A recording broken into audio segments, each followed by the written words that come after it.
I made a party of 4 warlocks and added a splash of backstory to help guide their decisions as we play through Baldur's Gate 3. For this video series, I'd highly recommend you start at the first video. Check the link in the pinned comment. Because of the bug I encountered at the end of the last video, here's the story going forward. Jack woke up from a horrible nightmare where our party defended the grove, but the tieflings turned on us at the end, and the fighting resulted in the death of Alfira, an outcome that would break Jack's spirit. Determined not to let that happen, Jack prepared his party for battle using a forbidden technique that I could only do in this video because I saved the game before Larian changed it. And if I'm going to be honest with you, I didn't feel like doing this fight over, and I was very lazy with it. Too lazy. By the end of the fight, every single character had died except for Pinky and Zevlor, who was at 1 HP. I had Withers revive my party and headed over to listen to Zevlor's post-combat speech, and the same thing happened. They attacked me again. It had literally nothing to do with looting the corpses, and my only theory is that when I misclicked to attack this poison bottle, the NPC walked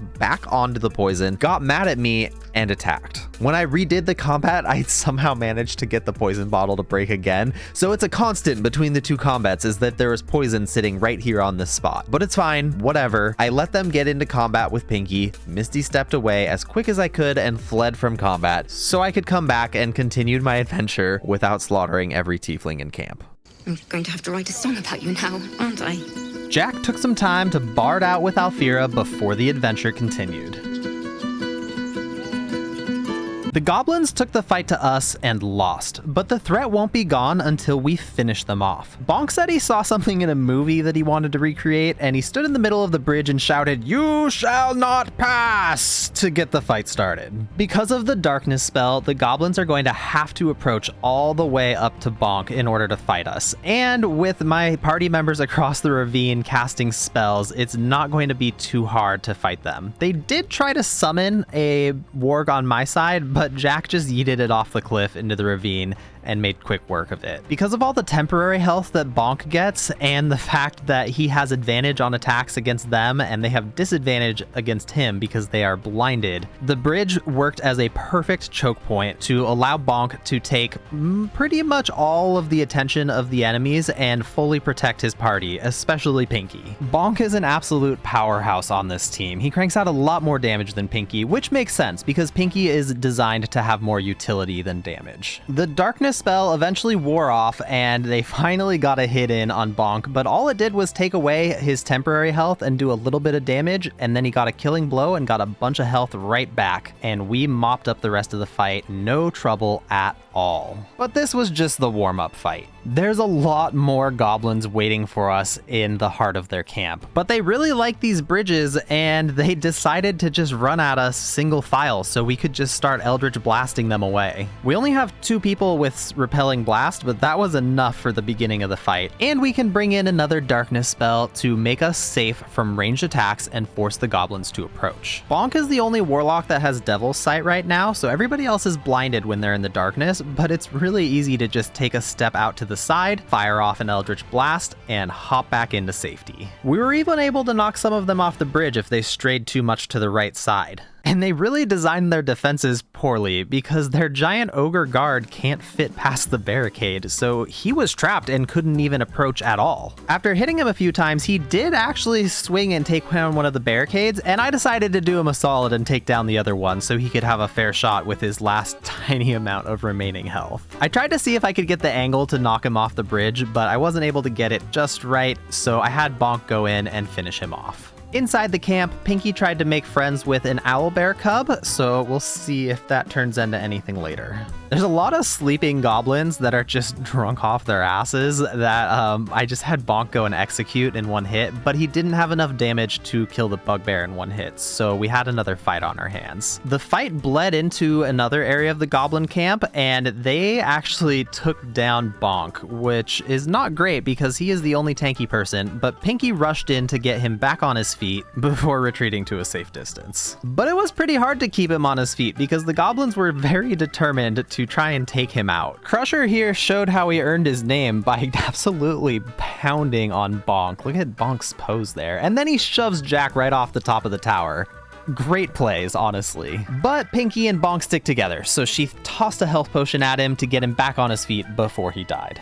Lefty tried to send the goblin down to Jack so that he could get a little more productivity in the fight, but unfortunately, Reginald is just too strong for his own good and ended up doing the whole job himself. I Eldritch blasted my way into the upper floor of the goblin camp, and we are ready to take on the interior now. I used Minor Illusion to get as many goblins as I could over by one of the big statues that can get knocked down, and I had Reginald fire a shot off, which didn't do quite enough damage, but it's okay, we have more people to take their turns, so Jack fired a shot off and didn't do enough damage. So I had Pinky fire a shot off and finally managed to get it to fall, but I didn't have anybody left to actually attack the goblins, so I wasn't in combat with them, and one of them insta-died, but the rest of them are just like, oh, nothing happened, it's fine. So I gave it another go, and this time I left the game in turn-based mode, and thankfully Lefty did enough damage to take it down by himself, so I had Bonk use Bone Chill to make sure that we were actually in combat. Then I had him Misty Step down and get in the perfect position for a Burning Hands on 5 of them, which was a huge hit, and that's basically the fight is over just in that one play. We had to fire off a couple of extra attacks, but the first room went down real easy, and we are off to a good start and had Jack give us all a short rest. Now, in hindsight, I might have let this first fight go to my head a little, because instead of having a good fight opener next time, I decided to have my fight opener destroy Dror Ragslin's throne, just for the emotional damage. He didn't let it get to him. He didn't let it get to him at all, because this fight went very poorly, very fast. If anything, Dror Ragslin just let his throne destruction make him angry and turned that into damage. Initially, the fight didn't look too bad. I had my imps take out one of the goblins and I had darkness up, but the blinded Dror Ragslin was able to land hits despite his disadvantage on attacks. Bonk only had 4 health left after Dror Ragslin's first attack, which really doesn't bode well for the rest of my team because Bonk has way more health than they do. Bonk got dropped by a javelin throw, which caused Pinky to rush into the fight, but she was just barely outside of range to be able to help him back to his feet. But Jack, always the team player, ran over and got Bonk back on his feet. But enemies love to target Pinky, and as soon as she was in range, Dror Ragslin ran over and absolutely yeeted her into the spider den and took Bonk down in the same turn. So my darkness spell was gone, not that it felt like it had helped very much in the first place anyways. But once again, Jack came to the rescue. He used his last spell slot to get Pinky back on her feet, and he used his action to get Bonk back on his feet. Only for Bonk to get yeeted off into the spider pit by Dror Ragslin, but at least he's back with Pinky now. Dror Ragslin landed a hit on Jack, and it looked like he was leaving until he used Repulsor and yeeted Jack into the spider pit. And this is where Jack learned that all of his helpfulness was not going to be returned, because Pinky focused on getting Bonk back up, and Bonk focused on making sure Pinky was safe. The imps were still giving it their best shot up at the top against Dror Ragslin, but they were heavily outmatched, and one of them got just absolutely insta-killed. But they were still getting a little bit of hits in here and there. Bonk got hit by another pretty big hit of damage, and without very many resources or many ways that they could see to turn this fight around, they decided to flee the area together because their turns were back to back. Which of course is leaving Jack to die in the spider pit. But who knows, maybe he'll make it, maybe he'll be okay.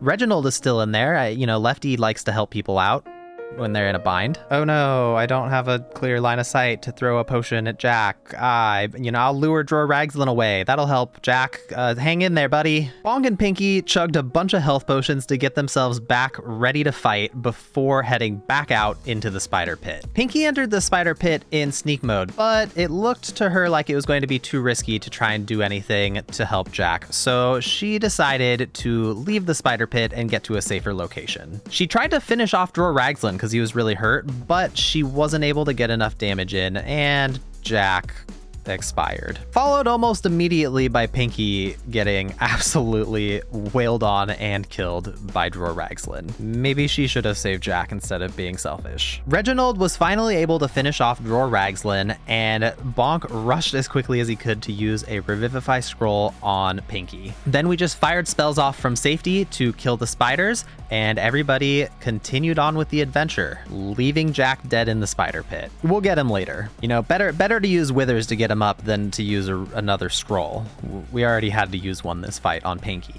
Jack is slowly starting to realize that the party is not looking out for him as much as he's looking out for them. Bonk insisted on making a very strange decision, which is letting Volo gouge his eye out and give him a new eye, which allows him to see invisibility, which seemed like a plus to everybody, but it was odd that he was so willing to let it happen. Then we yeeted a couple of goblins off some cliffs to finish off everything in the goblin camp before getting ready to go and party with the tieflings. We're ready to head to your camp. Excellent. Lead the way. At the party, Bonk and Pinky paired off to chat while Jack was spending some time sulking over at the river, but then he saw Alfira in the distance and decided to head over to chat. This might be the wine talking, but I'm feeling inspired. Thinking of writing my next song about you.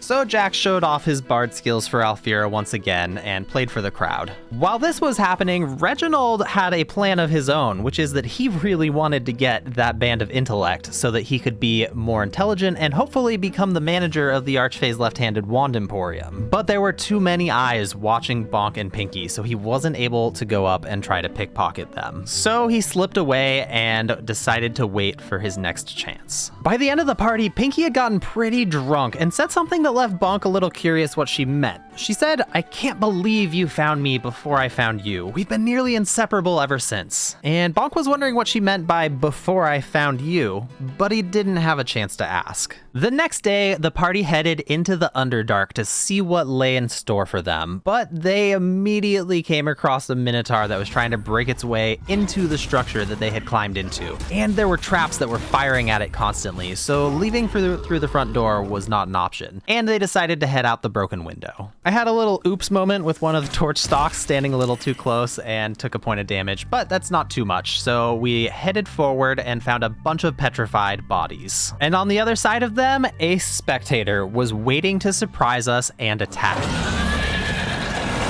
Fortunately for Pinky, she has the alert feat, which makes it so that she has faster initiative and can't get surprised. Because if she didn't have it, she'd probably be dead because she was walking up in the front. She put down a layer of darkness on her party so that they could be safe because the spectator is going to bring some allies into the fight with him as well. And they have the spectator charm on them, which makes it so any damage will break them free of the illusion, and that is what the imps are for. I had the imps fly up and be the front line of my attack, and they managed to get the first charmed drow to be free, and he joined us in fighting against the spectator. Bonk headed out after casting Mirror Image so that he could get up close and personal with the spectator. And I made a mistake with Pinky because I stepped out of the darkness and was not able to get far enough back in to actually be safe. We got some good opportunity attacks on the spectator as it was moving, but it went over and bit Pinky and broke her concentration on the darkness spell, so that's done. Reginald seized the moment to make sure that he was in the safest position possible because, you gotta look out for number one, and he is definitely number one. And freeing the drow from the charm ended up being a really good decision because it cranked a lot of damage out throughout the fight. The spectator flew over and just insta-killed Pinky and then also paralyzed Jack. And Reginald just kept on blasting and then going and hiding back down below at the bottom of the rock climb, which left the task of reviving and helping party members up to Bonk. The spectator unpetrified a drow over by Reginald, which maybe could have been an issue, but I'm playing Warlock, so Reginald just went ahead and yeeted it straight off the cliff so he wouldn't have to deal with it anymore. And honestly, Bonk just spent the majority of the fight from this point on, just reviving Pinky over and over again. It took a while, but we were finally able to bring down the spectator. But hardly a moment later, we came across another monstrosity that needed to be dealt with. This thing is pretty mean, but I got really lucky, and Pinky managed to land a critical strike, and she is a Great Old One Warlock, so she has Mortal Reminder, which frightens enemies when they get hit by a crit. So it's not able to come up here, and that bought us a lot of time to deal damage while it was just biting at the imps. Unfortunately, we weren't able to finish it off because it burrowed underground and fled. Huge coward. My party headed into a Myconid village, and that is where Lefty got a pretty devious idea for Lefty's intelligence level. He found a headband that looked very similar to the warped headband of intellect, so he decided to buy it and start wearing it, and he made a real big deal about it. He's very showboaty, let everybody know that he had this new headband. We came across the big burrowing baby again, and this time he wasn't so lucky because Jack was able to yeet him straight off the cliff, ending the fight instantly. Pinky talked her way out of an ambush, and so naturally, now that they're not expecting it, we start Eldritch blasting. We blasted the boss off the second floor and one of his guards off the third before having Bonk cut the rope netting so it would be harder for them to get up to us. I also blasted a reanimated corpse off into the chasm, and the fight got pretty messy from that point on, but for the most part, we had dealt with enough of them that we were able to just keep reviving our teammates over and over again, even if they got downed by a hit, so nobody was ever getting finished off. I tried to have Lefty blast this guy off of the walkway when he was approaching us, but he missed, which was unfortunate. But then that guy missed against Lefty, giving Lefty a second chance to fire that 42% blast off and get him back down onto a lower ground. I honestly missed an absolutely insane number of attacks while I was doing this fight, and it was so messy. But everybody made it through the fight. We didn't have any casualties, and we just spammed Eldritch. It was just Warlock things. We just kept casting Eldritch Blast over and over and over again until we had won. Party went down for a long rest, and the owl cub bear came back and it wanted some food. So I tried to offer it some food, but it did get scared away, so hopefully it'll come back again. I also had Pinky throw the ball with the doggo that we have hanging out in camp before we got back to the adventure. The party is almost level 5, so we yeeted a couple creatures into chasms. Then I came across this guy that was trapped in the middle of a poisonous mushroom field. And I just thought this was a funny moment because I had a strength check to try and throw a Misty Step scroll to him, and I got an 8 on it. The scroll misses the dwarf by a fair margin. I just thought it was so funny, but I got to solve it in a somewhat warlock way. My familiar, my imp, doesn't trigger the bibberbangs, so I just had it move the scroll over, and I thought it was kind of cool because once the scroll was close enough, he actually did pick it up and then teleport himself to safety. This is the last fight in the video that my full party works together on, because after this fight, something is going to permanently change the group dynamic going forward. And it doesn't have anything to do with this fight specifically, but rather because after this fight, my party hits level 5. Level 5 is a significant power spike, and this sudden increase in power is going to trigger a unique event between two of my warlocks. You see, warlocks are granted power by their patron, and in exchange carry out specific agreed upon acts of service. But these two warlocks were given only one requirement. They agreed that upon request of their patron, they would compete in a contest to prove where the essence of power lies. If they win the contest, their patron would allow them one wish that would be granted if the request was within the patron's power to accomplish. If they lose, their contract would be severed and their powers revoked.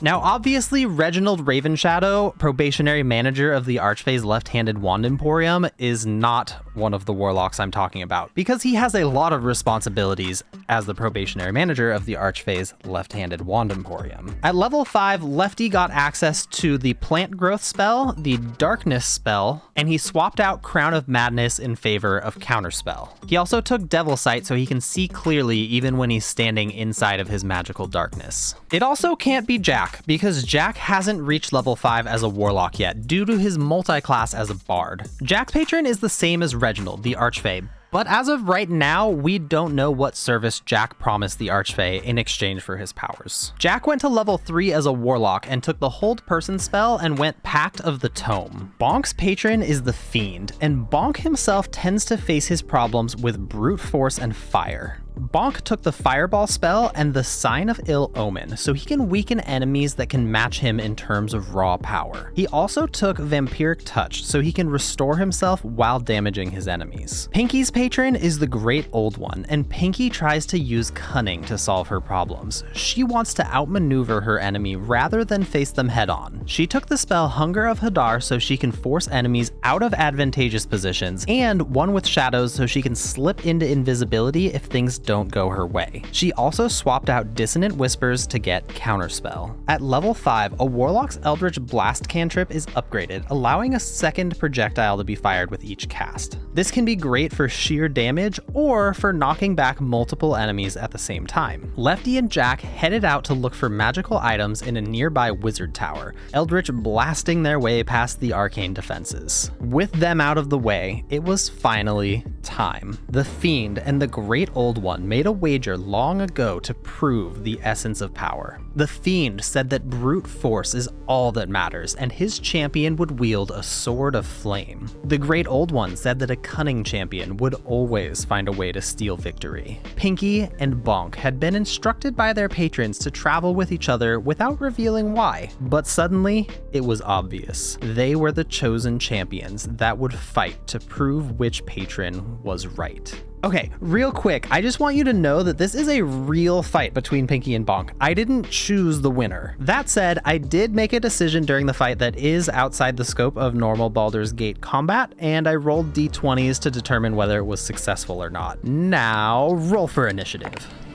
Pinky won the initiative roll by 1, so she's going to act first. Pinky wants to get as far away from that sword as possible, so she takes off and gets to the high ground before firing off a pair of Eldritch Blasts at Bonk. She lands both hits, but it really just does average damage and gets through his temporary health. Since Pinky is Pact of the Chain, her familiar gets an extra attack, so Bonk wanted to take it out immediately and targets it first before moving on to Pinky. With Bonk threatening an attack of opportunity, Pinky misty steps away. Then Pinky uses Shapeshift to disguise herself like the corpses nearby so she can hopefully hide and let Bonk pass by, giving her a chance to better prepare for this encounter. Bonk couldn't see her when she did this, so he doesn't know that she's shifted her appearance. If he wants to find her, he'll need to make a perception check that beats her stealth check. Bonk's patron instructed him not to use spell slots during this fight, so he's going to need to run to catch up to Pinky and uses False Life on the way to give himself some more temporary health. As Bonk rounds the corner, Pinky makes a stealth check and gets an 18 on it, so that's what Bonk will need to beat with his perception check, but he only rolls a 15 and has a -1, so he gets a 14 and has no idea where she's hiding. He ran right past her pretending to be a corpse on the ground, and continued on to try and see where she went. Pinky takes this opportunity to backtrack, hoping she can come up with a way to win this fight. While this is happening, Jack and Reginald are about to get themselves into a bit of a situation as well, because Reginald decided to split off looking for treasure while Jack's back was turned, but he found enemies instead. Seeing that he would be completely outmatched, he decided to do what any logical person would do in his situation and run away. While he was fleeing, he tossed a bench into the path so that hopefully it would give him a little bit more time. After somebody wasted Jack's movement with a misclick, he ended up surrounded by animated armor, and Reginald thought about what his next move would be. Pretty surrounded, Jack decided to go up to the top floor and fired off some Eldritch Blasts on the way, hoping to get some distance between himself and all of these animated armor suits that came out of nowhere. And that's when the animated armor started landing some hits onto Jack. Distracted, Reginald missed his attacks, while Bernard made its way up to the top floor to go after Jack. Jack was able to heal himself a little bit, but as he was trying to get away from Bernard's shock field, he took an attack of opportunity that was pretty massive. But thankfully, he was able to land a single point of damage with his 2 Eldritch Blasts, and that knocked Bernard down to Reginald's floor. Unfortunately, Jack just didn't have enough health left to survive the attacks from the remaining animated armor, and he got downed. This left Reginald with a choice. Should he run away and leave Jack for dead, or should he make his way up to the roof and try to get Jack back on his feet? After landing a double knockback on animated armor, Reginald was feeling a little better about the fight and thought all he needed was an extra hand and they could pull this one out. Or perhaps more likely, he just was worried he wouldn't be able to escape. Reginald went to the top floor and prepared to revive Jack, while Bernard busted the bench that was blocking his path, and the remaining animated armor started working their way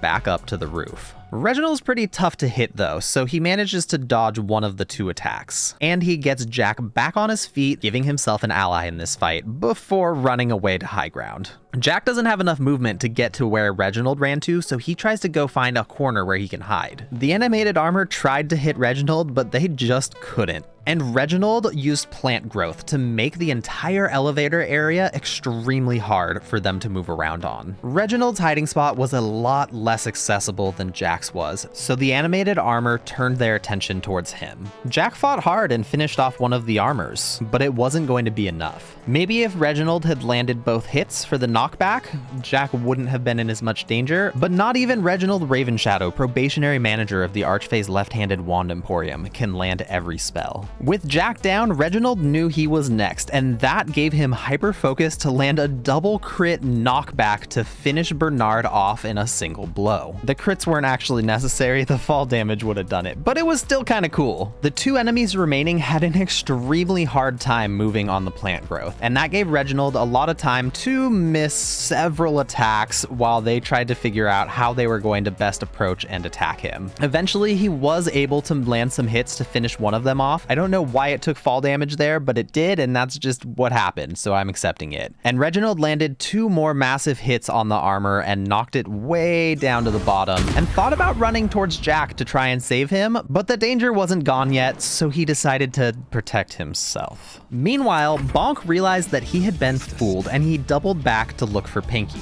Pinky had bought herself just enough time to rush a spellcast on Find Familiar so she could get her imp back. She left her imp standing right in the middle of the room so she could hide in the corner and prepare for an ambush. Bonk charged into the room and didn't see Pinky hiding in the corner at all, and went straight up to the imp so that he could try and take it down as quickly as possible.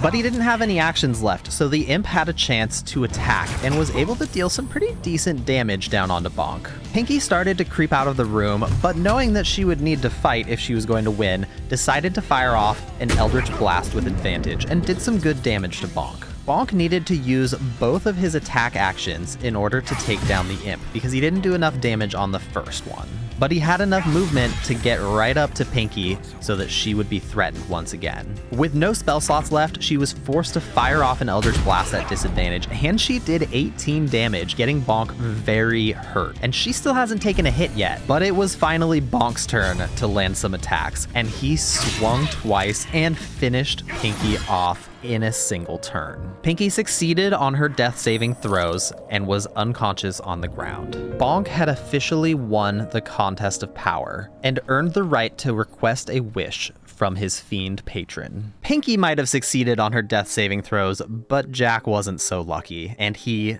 died. Reginald tried to finish off the animated armor and eventually landed some hits, and went over to check on Jack. Seeing that Jack was dead on the ground, Reginald wondered if this was the moment that he'd been waiting for.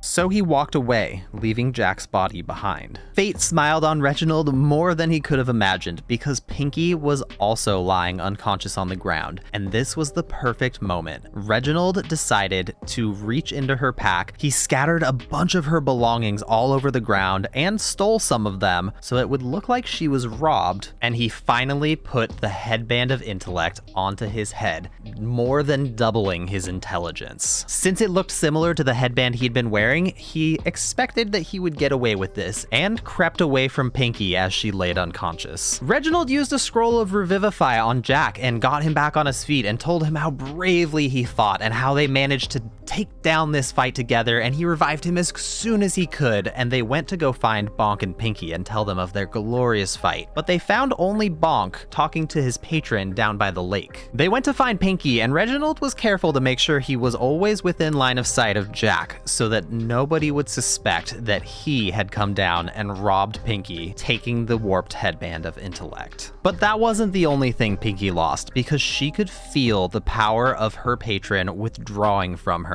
As the loser of the contest, the conduit of power between her and the Great Old One was being closed. It wouldn't be long before Pinky was no longer a warlock. The only thing left now is for Bonk to make his wish. And his wish was that from now on, Pinky would be the source of her own power. She wouldn't be able to progress her warlock powers, but the ones that she already had would be maintained, and she would be able to continue to grow in strength as a sorcerer. I hope you enjoyed the video. I might look into getting a mod that increases my experience gain so I don't have to grind as much random trash mobs in order to actually progress the story, but I don't know. I haven't decided for sure. If the next part to this series is done, you should see it right here, but otherwise you'll see one of my other videos that I think you should totally check out because it's probably amazing.